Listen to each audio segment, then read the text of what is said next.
하나님의 역사가 우리에게 개인적으로 또 가정적으로 일어나기 위해서는 반드시 믿음에 합당한 그런 행동이 반드시 있어야 돼요. 그래서 우리가 이 부분은 매우 중요한데 성도님들이 마무리를 참 잘해야 되거든요. 항상 마무리를 잘해야 돼요. 그리고 이것이 우리 교회의 이번 수련회의 마무리가 아니고 시작의 발판이 되어지기를 원하는 거예요. 그래서 하나님께서 은혜를 베풀어 주시기를 원하고, 여러분들 우리가 가지는 믿음은, 여러분 믿음은 하나님과 하나님의 말씀으로부터 나오는 신령한 것을 믿음이라고 그래요. 그러니까 우리가 우리의 마음의 확신을 믿음이라고 하는 것 같지만 그것은 세상 사람들이 말하는 기준이고요. 예수 믿는 우리가 믿음이라고 말할 때는 하나님으로부터 또는 하나님의 말씀으로부터 또는 예수님으로부터 우리에게 주어지는 하나님의 말씀에 근거한 신령한 어떤 것을 믿음이라고 한단 말이에요. 그래서 우리가 가진 믿음은 영적인 것이고, 그 다음에 거룩한 것이고, 그 다음에 그것은 신령한 것이기 때문에 근거가 분명해야 돼요. 뿌리가 분명해야 된다 그 말이에요. 예? 그래서 그 믿음은 들음에서 나는데, 분명히 들은 것은 하나님의 말씀이어야 하고, 또 예수님의 역사, 예수님이 이렇게 역사하셨다라고 하는 그런 근거가 있는 것을 통해서 우리에게 믿음이 내 안에서 이게 조성되어지고 그것이 나와야만이 그것이 하나님의 역사가 일어나지, 자기 마음의 확신만 가지고서는 우리가 그 장담할 수가 없어요. 그걸 마음의 확신을 가진 사람들, 세상 사람들 신념이 너무너무 강하거든요. 그래서 이건 분명히 된다 하고 했지만 실제로 신념은 보장이 없어요. 보장.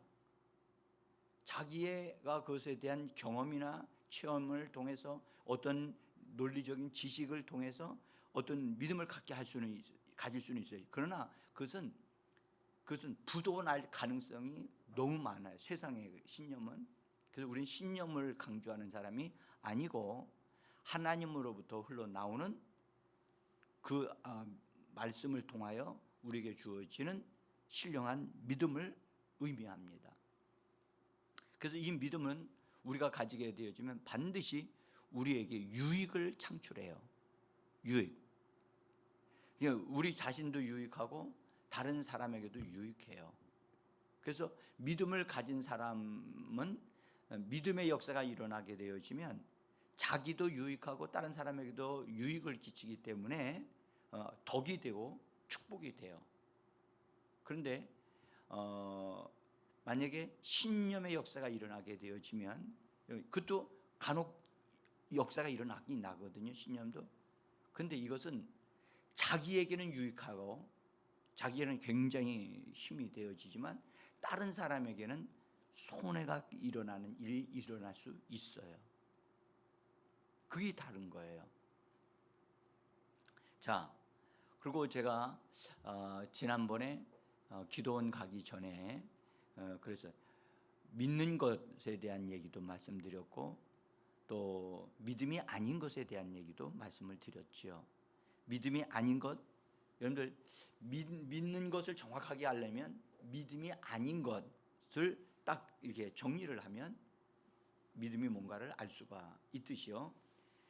오늘 우리가 믿음으로 말미암는 행동이 아닌 것, 이런 등등도 우리가 정확하게 알고, 그래야 우리가 이거는 하나님의 말씀에 의해서 내가 믿음이 나에게 주어졌고 그 믿음에 의하여 내가 행동하고 말하는 거야 라는 것을 분명히 알아야 자기가 행동하는 것이 믿음의 행동인 것을 정확하게 자신감 있게 표현할 수 있게 되어지는 거거든요.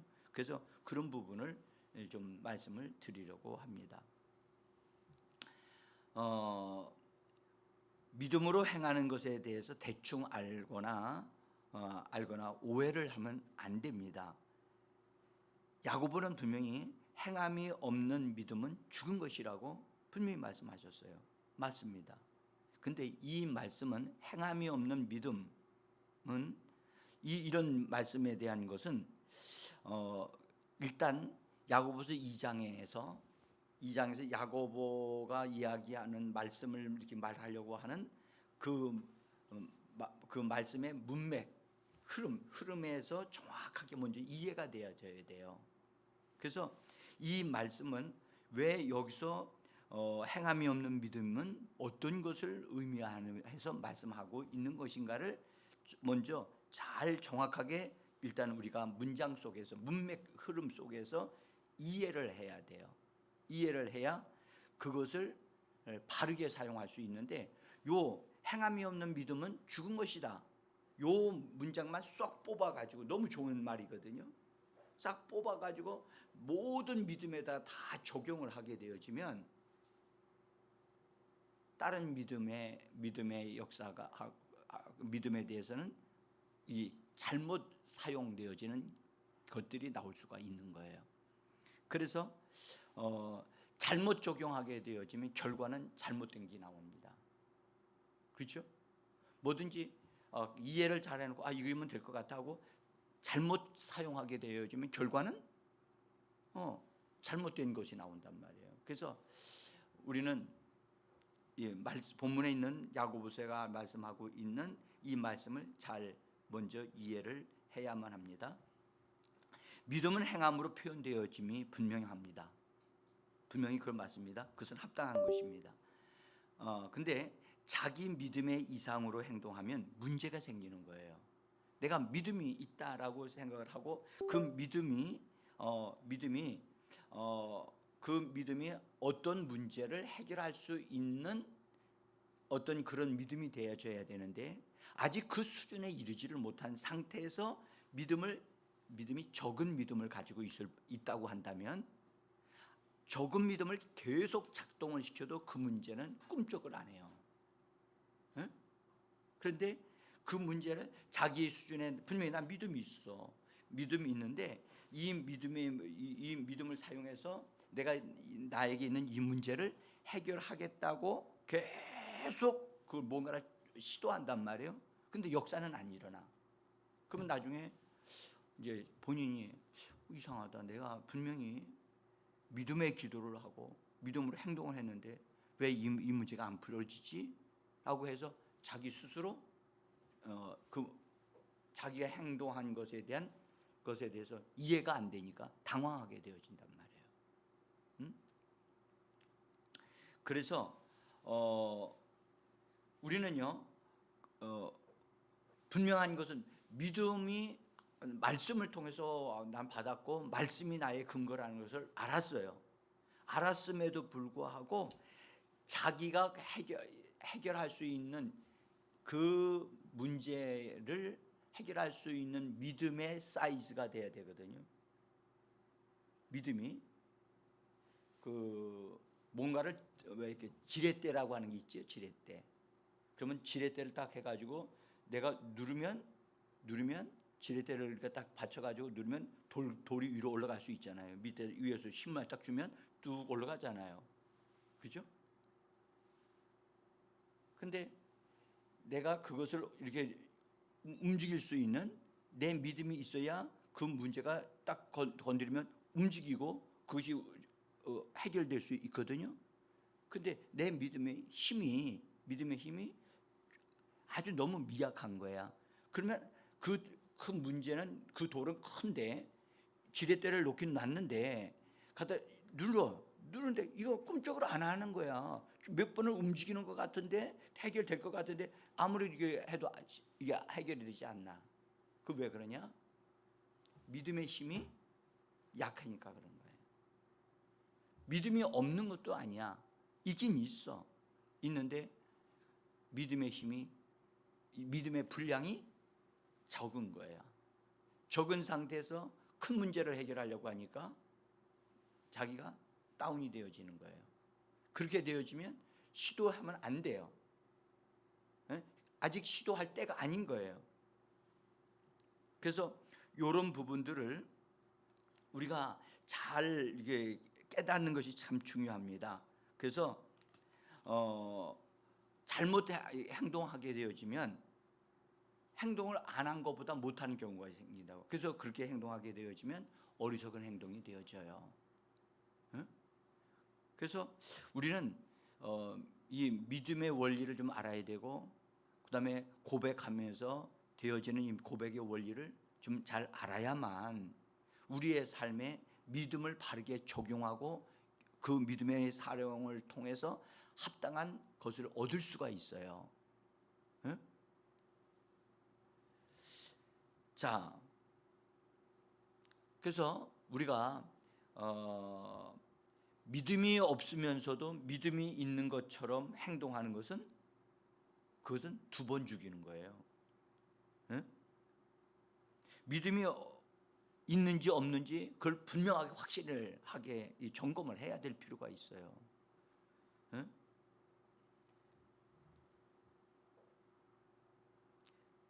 만약에 믿음이 없는데도 행동하게 되면요, 본인도 고통스럽고 결과가, 그다음에 옆에 있는 다른 사람도 어려움을 줘요. 그러니까 근데 예수 믿는 사람들이 과잉 반응을 할 수가 있어요. 과잉 반응. 응? 그래서 이 과잉 반응을 하게 되어지면 역시 믿음의 결과를 산출할 수가 없어요. 근데 무조건 되고 사람들은 믿으면 된다, 이걸 강조하거든요. 근데 그렇게 단순한 것 같지만 이건 이 내면 안으로 들어가 보면 아주 원리가 정확하단 말이에요. 여러분들 전기불이 켜지려면 어떻습니까? 아무거나 막 누르면 되는 게 아니거든요. 그렇죠? 스위치에다 딱 정확하게 스위치를 눌러야 거기가 전기가 정확하게 들어오죠. 원리, 그 원리를 뛰어넘어가려고 하면 안 돼요. 그래서 믿음에 상응하는 행동을 하라고 야고보가 지금 우리에게 말씀하고 있는 거예요. 근데 야고보가 지금 우리에게 말씀하고 있는 것이 뭐냐, 이것이 뭐에 대한 것이냐 하는 것을 우리가 알아야 돼요. 응? 지금 야고보는 뭐라고 얘기하느냐면 이런 얘기를 해요. 만일 형제나 자매가 헐벗고 일용할 양식이 없다. 일용할 양식이 없는 게 뭐예요? 지금 배가 고픈 거예요. 응? 배가 고프고서 먹을 게 없는 거야. 먹을 게 없는 그 사람한테 가서 그런 사람한테 도와달라고 와서 얘기를 하는데 그 사람한테 뭐라고 얘기하냐면 이렇게 얘기한다는 거야. 편안히 가라, 덥게 하라, 배부르게 하라. 그렇게 말을 하면서 그 사람에게 쓸 것을 하나도 주질 않아. 응? 말만 그렇게 하고 있어. 그런 것은 바로 영혼 없는 몸과 같은 거예요. 그게 죽은 믿음이야. 행함이 없는 믿음이야. 지금 이 본문에서 얘기하고 있는 행함이 있는 믿음은 그 사람이 와서 그렇게 요청할 때 그 사람에게 필요한 것을 주는 것, 그 사람에게 나에게 있는 것을 찾아서 주는 것이 행함이 있는 믿음이라는 거예요. 아멘? 근데 그런 걸 하나도 안 주고 지금 배가 고픈데 하나도 안 주고 배부르게 하라, 배부르십시오, 힘내십시오, 라고 말로만 얘기하면 무슨 유익이 있느냐? 오늘 성경을 야고보는 얘기하죠. 그렇게 말은 할 수 있어. 그러나 그 사람에게 아무런 효력이 그 사람에게 없다는 거예요. 그래서 믿음의 행동은 반드시 유익을 창출한다. 그래서 그 사람에게 뭔가를 공급해주고 그래서 필요가 채워지는 역사가 있게 되어지는 것과 같이 우리가 만약에 믿음을 가지고 어떤 문제를 해결하려고 할 때 거기 그 믿음이 그것을 해결할 수 있는 믿음의 분량에 합당한 것이 되어지면 그것은 반드시 옮겨지는 역사가 일어나고 그것을 처리하는 역사가 일어나게 되어진다는 거예요. 그래서 믿음은 여러 가지라는 것을 꼭 기억하셔야 돼요. 여러 가지. 믿음은 딱 한 가지가 있는 것이 아니에요. 세상이 말하는 믿음이 있고 성경이 말하는 믿음이 있어요. 이 차이가 벌써 구별이 되어져야 되겠고, 또 하나는 믿음, 성경이 말씀하고 있는 믿음도 여러분들 의심하는 믿음이 있고, 그 다음에 적은 믿음이 있고, 큰 믿음이 있고, 칭찬받을 만한 믿음이 있어요. 믿음의 분량이 다 같은 게 아니야. 그래서 우리가 빨리 깨달아야 될 것은, 내가 믿음을 가지고 있대.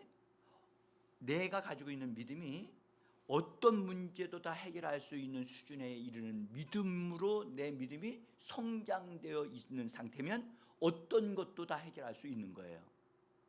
근데 작은 믿음을 가지고 있어, 적은 믿음을 가지고 있는 상태에서 뭔가를 시도하려고, 자기 몸이 병든 것이 낫거나 나에게 어떤 문제를 해결하려고 한다면 내가 가지고 있는 믿음이 그걸 해결할 수 있나를 먼저 생각을 해봐야 되는 거예요. 그리고 내 믿음이 부족하다. 그러면 뭐 해야 되죠?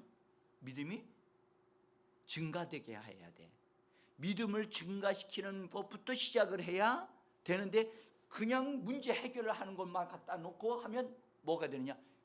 그 믿음을 소모시켜 버려가지고, 그래서 결과를 아무것도 창출해낼 수 없는 상태로 만들 수가 있다는 거예요.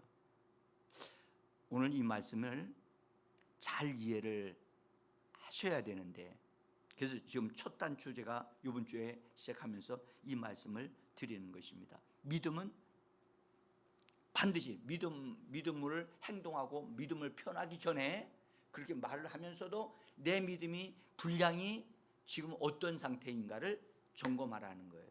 점검을 하면서 믿음이 적다, 부족하다는 것이 느껴지면 믿음을 증가시키는 작업을 먼저 해야지, 그 믿음을 사용하는 것을 시작하게 되어지면 그 믿음은 곧 고갈되어질 버린다는 거예요.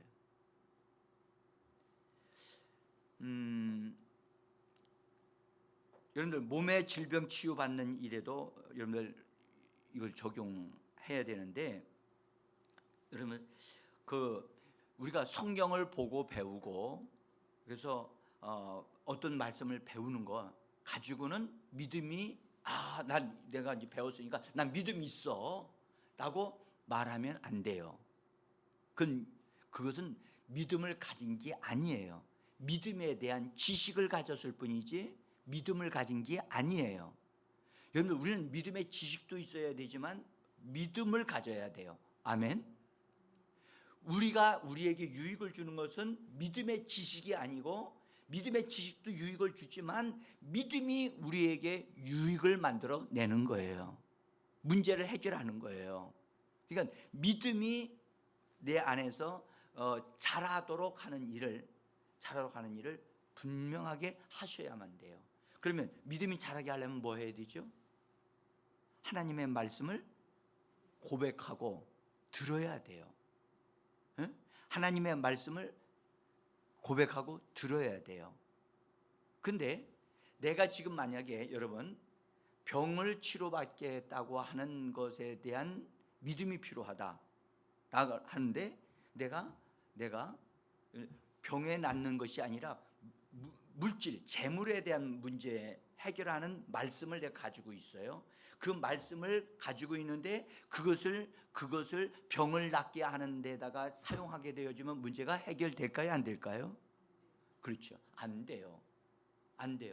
병을 낫게 하려면 병 낫는 것에 대한 하나님의 말씀을 믿는 믿음이 내게 있어야 되는 거예요. 그래서 그 믿음이 내 안에서 자라고 그 믿음이 활성화되어져서 내 입을 통해서 고백이 되어지고 선포되어져 나올 때, 그것은 그냥 그 말씀에 의해서 그 치료되는 건 톡 해결되어지는 거예요. 그런데 그렇지 아니하고 자녀 문제 해결하는 것에 대한 것을 말씀을 병을 낫게 하는 말씀을 가지고 자녀 문제 해결하려고 하는 것에 대한 것만 해결하려고 한다면, 그건 문제 해결하는 방법이 잘못되어진 거예요. 그러니까 잘못되어 키를 여러 가지가 주셨는데 그 키에 맞는 걸 딱 틀어야 작동하죠. 예? 여러분들 교회차 지금 제 차하고 두 개잖아요. 그죠? 그러면 제 차 키와 교회차 키가 같아야 달라요. 똑같이 생긴 건 뭐 저기요 생긴 비슷한데 가서 딱 틀어보면 안 돼. 작동이 안 된단 말이에요. 그래서 우리가 이런 부분들을 지혜롭게 잘 분별력이 있어서 생각을 하셔야만 합니다. 그래서 성경을 배워서 아는 것을 가졌다고 해서 믿음을 가졌다고 한다면 그것은 착각입니다. 그것은 믿는 것이 아닙니다. 제가 지난번에 말씀드리기를 믿는 것이 하나님의 일을 하는 것이다 말씀드렸죠? 그래요. 믿는 것 잘해야 돼요. 우리 그리스도인들이 믿는 것 매우 중요한 일인데 그것이 곧 하나님의 일을 하는 것이에요. 하나님의 역사가 일어나게 하는 거예요. 그래서 믿지 않는 것, 믿지 않는 것, 믿으려고 노력하는 건 믿는 건가요? 아니요. 아직 믿지 않는 거예요. 응? 성경을 배우고 있는 것, 그것은 믿는 건가요? 아니요. 그것은 성경에 대한 지식을 가질 뿐이지 그것이 믿음을 증가시키는 게 아니에요. 그래서 신학교 다닌다고 해서 믿음이 좋은 게 아니에요. 응? 성경을 통독한다 해가지고 성경을 많이 읽었다. 이번에 내가 성경을 한 달 만에 통독을 했다 등등을 할 때 대단하네. 그것은 읽는 속도와 읽는 능력을 발전시키면 그렇게 되어질 수 있어요. 그러나 그것이 믿음 증가시키는 게 아니라는 거예요. 그러니까 하나님이 정해놓은 믿음을 증가시키는 원리가 딱 있잖아요. 믿음은 들어야 돼요. 하나님의 말씀을 자기 귀로 들어야 돼요. 들어야 돼. 그러면 자기 귀로 들으려면 자기 입으로 고백하고 말을 하고 소리내서 읽어야지요. 그래서 그 말씀이 내 안에 들어와서 심어져야 되는 거예요. 마음속에 심어져야 되는 거예요. 겨자씨 하나님 제자들이 주여 우리에게 믿음을 더 증가시켜 주세요 라고 하니까 예수님이 무슨 말씀하셨어요? 겨자씨 하나일 만한 믿음이 너희에게 있다면 그 말은 무슨 말이냐 하면 믿음은 겨자씨가 땅에 심어지는 것과 같은 원리를 가지고 있다는 거예요. 네? 그러니까 믿음은 씨앗이 땅에 심어져서 자랄 때 나오는 것이 믿음도 그와 같은 원리를 가지고 있다는 거예요. 우리가 여기서 정확하게 우리가 좀 이해를 하고 알았으면 좋겠어요. 네? 그래서 여러분들 이런 것들에 대한 것이 잘 정리가 안 되어져 있으면 혼돈된 상태이기 때문에 헷갈리게 되어지는 거예요. 네? 그래서 정확하게 우리가 사용할 줄 아는 믿음을 사용할 줄 알고 믿음을 배가시키고 증가시킬 줄 아는 그리스도인이 되셔야만 합니다. 예? 그냥 무조건 되고 기도만 하면 된다. 아니야. 기도만 하면 되는 게 아니야. 기도도 종류가 다양하지요. 예? 간구하는 기도, 그죠? 간구하는 기도, 요청하는 기도, 중보기도하는 기도, 그죠? 그 다음에 믿음의 기도 있죠? 등등 기도가 다양하다고. 기도하는 방법이 같아야 달라요? 다 달라요. 무조건 되고 다 기도한다고 하는 것을 기도라고 하는 그 자루에다가 다 집어넣고 막 비빔밥을 짬뽕을 시켜버리면 역사는 일어나지 않아요. 자, 그래서요, 여러분 우리가 이런 부분은 잘 정리가 될 필요가 있겠죠. 그래서 제가 다 일일이 다 말씀을 못 드려도 여러분들이 제가 나눠드린 종이를 보시고 읽은 내용을 잘 보시면 여러분들에게 분명히 도움이 되어질 겁니다. 여러분들 대개 이제 병인이들 어제 새생명교회에서 예배를 마치고 전도사님하고 같이 이제 식사를 잠깐 하면서 제가 어제 드렸던 그 교회에서 제가 말씀드린 게 뭐냐면 치유는 성도들의 것이다, 치유는 성도들의 몫이다 라고 하는 제목으로 말씀을 딱 드렸어요. 말씀을 드렸는데 말씀을 막 설교하는데 전도사님이 굉장히 이렇게 은혜를 받는 그런 말씀으로 이게 반응을 하시는 거야. 그래서 의미가 있게 제가 이렇게 봤는데, 마침 식사를 하면서 전도사님이 오늘 설교는 자기에게 하나님이 하신 말씀이고 또 자기에게 이게 경험되어져 있던 것하고 너무 정확하게 맞아 떨어져 가지고 너무너무 좋았다고 그러시는 거예요. 그래서 전도사님 어떤 간증이 있으신 것 같은데요, 말씀하시겠습니까? 예를 들더니 즉각적으로 얘기를 하시는 거예요. 여러 가지 일들로 인해서 몸이 힘들고 굉장히 몸이 불편하고 아팠다는 거예요. 그래가지고 이걸 어떻게 해야 될까 해가지고 쉬기도 해보고 또 병원에 가서 도움을 받아라 갔는데, 병원 갔더니 너무 사람이 많아서 놀래가지고 그냥 다시 왔다가 그 다음에 그래서 어떻게 기도하고 기도를 이겨야 되겠다 해가지고 하다가 그 다음날 또 다시 한번 갔대요. 힘들어서 갔다가 왔는데도 이 몸은 안 낫지 않고, 근데 자기가 해야 될 일은 많고 이걸 어떻게 해야 되냐, 어떻게 에? 그렇다고 내가 아픕니다 하고 막 떠들어대고 성도님들한테 나 아프니까 이거 못합니다 그렇게 할 수도 없고, 그러니까 몸이 많이 불편한데, 그런데 자기가 그 일을 하긴 해야 되겠는데 다른 사람이 할 사람도 없고, 그래서 믿음의 고백을 한 거예요. 그죠? 예수께서 책찍에 맞으심으로 말미암아 내가 나음을 얻었다. 예수께서 책찍에 맞으심으로 말미암아 내가 나음을 얻었다. 전에도 그 말씀을 사용했고, 근데 그때도 다시 그 말씀이 속에서 기도하는데 탁 떠오르더라는 거예요. 그래서 그 말씀을 고백하고 선포한 다음에, 그리고 선포했는데도 몸이 아픈 거야. 그런데도 불구하고 나는 내가 주님이 나를 고치셨다는 믿음을 선포했으니까 난 나가서 해야 된다 해가지고 일어나서 딱 나가서 일을 하는데, 일어나서 나가서 일을 하는데 어느 순간에 자기에게 있었던 아픔과 모든 게 딱 순간에 딱 사라져 버린 거야. 이게 어떻게 된 거지? 어떻게 된 거예요? 말씀이 역사한 거죠. 말씀이 역사한 거죠. 그러니까 몸이 안 좋은 상태였지만 자기에게 주신 치료하시는 주님이 책찍에 맞으심으로 내가 나음을 얻었다라는 말을 믿음으로 고백하고 선포하고 그리고 나갔더니 그 역사가 일어났다는 거예요.